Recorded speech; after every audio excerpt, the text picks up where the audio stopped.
We are taught from a young age that anger is a sign of strength. We see the man who yells as the man in charge. We see the person who strikes back as the victor.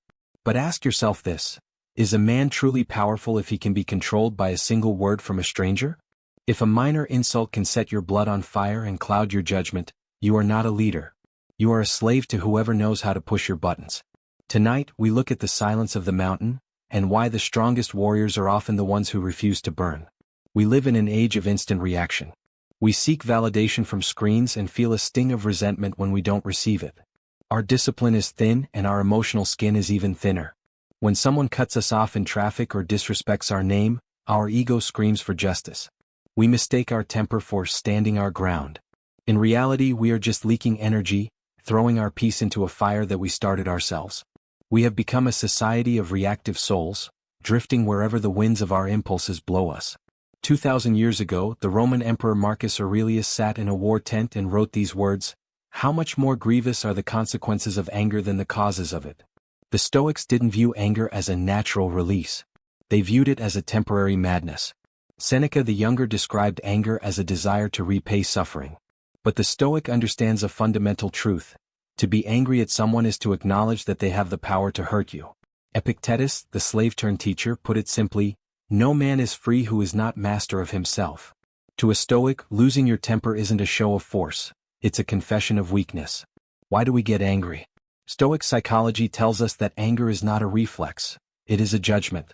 When someone insults you, the insult itself doesn't hurt.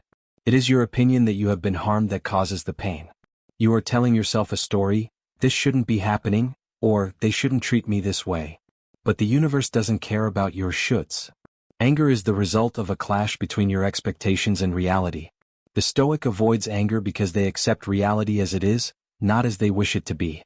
They see the person who insults them not as a villain, but as someone who is mistaken, or perhaps, someone who is suffering themselves. You don't get angry at a blind man for bumping into you. Why get angry at a man who is blind to his own ignorance? To walk the path of the warrior philosopher, you must adopt these 3 rules of emotional discipline. The 10-second gap: when provoked, do not speak. Do not move. Between the stimulus and your response, there is a space. In that space lies your freedom. The view from above. Imagine yourself looking down at the earth from the stars. See your conflict for what it is: a tiny, momentary speck in the vastness of time. Is this worth your peace? Expect the worst. Every morning tell yourself, "Today I will meet the meddling, the ungrateful, the arrogant, and the jealous." When you expect the storm, you aren't surprised when it rains. Anger is a fire that consumes the vessel that carries it. You can spend your life fighting every shadow that crosses your path, or you can become the light that shadows cannot touch.